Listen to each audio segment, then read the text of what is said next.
On today's show, I'm bringing back a returning guest. He was on my show back in August of this year. We're talking no other than Cardiff Lexington Corporation. You can find them on the OTCQB under the ticker symbol CDIX. Very, very undervalued here at what they're sitting at, especially with the market cap about 1 million, but that's my personal opinion. To bring us up to speed and up to date on their great revenues is the CEO and president of the company, Mr. Alex Cunningham. Alex, welcome back to the show. Thank you, Everett. Glad to be here. Bring my listeners up to date with your financials performance. I see that you guys really had a really bang up third quarter revenue. How did we get there? Well, I'm happy to do that. We've gotten there over a long period of toil and dedication. We're very encouraged by those Q3 filing numbers. Our year-to-date revenue for the third quarter, as we discussed, was over $1.5 million, which is an increase of about 120% over the previous year. And our revenue to date gets pushed to $3.6 million through the first 9 months. And that's double our results for the same period in 2018 and a year-to-date increase of 136% overall. And we're pretty proud of that.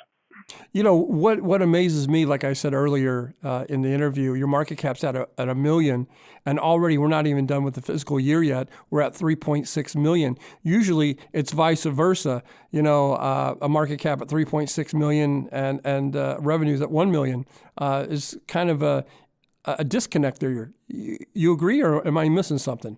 No, I do agree. And I think we've created a lot of enthusiasm. And sometimes things don't happen as quickly as people would like to see them, but this has been a steady climb for us. We've made some dramatic improvements over last year, and last year were improvements over the year before. This is not a short-term outcome. This is a long-term plan. And I think if people would focus on the accomplishments that we have brought to bear, not all the possibilities that we hope to bring to bear, that we'd get a better true value reflection. Well, I have a couple questions for you. One is, how do you attribute the impressive growth? And then, if you would, before you get to that, just give my new listeners maybe a model of what you guys do and how you guys do that. Well, certainly, I'd be happy to do that. You know, Cardiff is a diversified platform that provides an equity exit strategy or an equity capitalization strategy for business owners. We're very diverse. We are somewhat agnostic as to industry or geographic location. We're looking for really good companies that have performed within their niche. And by good companies, I mean they have great management in place. That company's typically not for sale, but they do need some additional capital to grow, or they've had enough success they'd like to take some capital out without impairing the company. And we can come in and be a partner and bring them underneath our umbrella, let them continue to run the company, to continue to have a significant equity stake in the company, and benefit our shareholders as well as that individual or group of owners of the subsidiary company we acquire.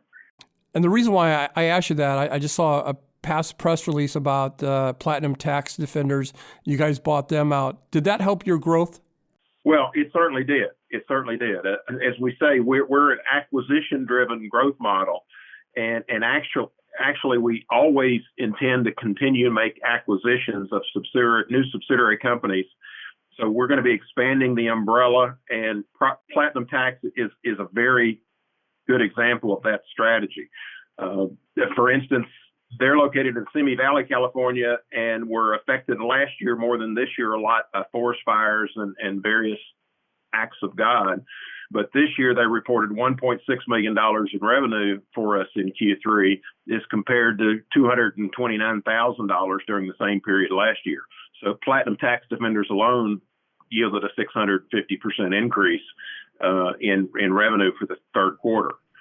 You know, when I bring on small companies like this, especially, you know, companies that are under $10 million market cap, one of the problems they have is funding and having money in the coffers. That being said, can you tell us about your company debt, maybe operational funding requirements, and going forward, you know, sourcing? How do you afford to do these mergers, and what's the future maybe of your company? Well, that certainly is the challenge, and it's an overwhelming challenge sometimes. The balance sheet challenges that we've been working on have been to get us out of the convertible debt business and shift our focus instead to equity investment and conventional debt. On the surface, when someone looks at our balance sheet, what's inferred is a dramatic increase in overall debt in 2019. What actually happened during the year was we were forced to reclassify a term acquisition note that increased our derivative liability from $1.8 million to $7.3 million.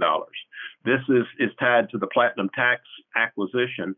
Essentially, we have a $1 million 30-month term loan tied to that acquisition, and there's a provision in that note that in addition to our monthly principal and interest payments, the lender has a non-cumulative option to convert up to $30,000 a month of whatever remaining principal there is on the note into common shares should they want to take that equity position. Our lender has never exercised that option, but because that provision is in the note, our auditors mid-year this year determined we must treat that entire note as a convertible note, and this caused that huge increase in derivative liability that shows up as increased debt on our balance sheet. And again, today, since that note's inception back, I guess, in July of 2018, almost 18 months ago, all the payments that we've made on that note have been cash, principal, and interest payments.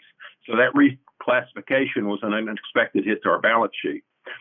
It caused us to refocus and make us actively work to try to refinance that note with equity or conventional debt and to move that derivative liability back down under $2 million instead of as high as $7 or $8 million. We have filed a pre-14C with the SEC here in the last couple of weeks, which is a request by the shareholders of preferred stock and the corporation for a preferred share class only reverse split. This realignment will take about 30 days. Once it's completed, all of our share prices for preferreds will be equal at a $4 stated value, and they'll all have uniform conversion rates. And the motivation behind that is for us to structure the company in such a way to be acceptable to prospective acquisition candidates and better enable us to close transactions. As far as going forward, we're putting in place a number of equity funding commitments to fund operations and acquisitions. We recently announced a $1 million capital infusion over multiple tranches starting now and throughout 2020. Our legal counsel is working diligently with an investment banking group to create and qualify a Reg A Tier 2 offering, which will give us the capacity to fund a large acquisition we're working on, and the funding commitments we've already put in place for that offering once it's declared and qualified to the SEC. And we've also had our legal counsel create a 506C private placement memorandum, which we also anticipate filing for another investment group and several large private accredited investors to also try to raise acquisition equity dollars. All of these are strategic moves that take time and resources, but we're getting there. The end result is we think early in Q1 of 2020, we'll have the capacity to absorb much larger asset-rich targeted companies, and our subsidiary umbrella companies will have finally a better probability of eligibility towards conventional debt. We can curb dilution with more longer-term conventional debt once we have gained a little bit of this financing and realignment. Alex, do you feel this is the best your balance sheet has looked in a long time? I think it's about to be. You know, if you drill down through the items that I've been discussing, I think it's about to look a lot better. My guest today has been Alex Cunningham. He's the CEO and president of Cardiff Lexington Corporation. Look him up. You can find him on the OTCQB under the ticker symbol CDIX. Alex, before I let you go, what is it that you want my listeners and your stockholders to take away from the interview today? Well, I know we've talked a lot about nuts and bolts financials, but it's the important underpinnings of what we're trying to accomplish. You know, the goal at Cardiff Lexington is growth through acquisition and subsidiary performance. And over time, we know that we'll drive shareholder value as the market recognizes that performance. We're in this for the long haul, and we're looking for investors and shareholders that want to take that ride with us. Alex, thank you so much for coming on the show today. I greatly appreciate it. Happy holidays to you and your family out there. Hopefully you'll come back on the show here in about 40 or 50 days, and we'll see you next year. Everett, always happy to speak with you. All the best in the holidays to you and your crew back there. This program is entirely sponsored and produced by La Jolla Media LLC, which is responsible for the content. The opinions and information provided on this program are for educational and research purposes. Stock Day encourages all listeners of this program to do their due diligence and research when determining investment strategies that will work for them, or to seek the assistance of an investment professional.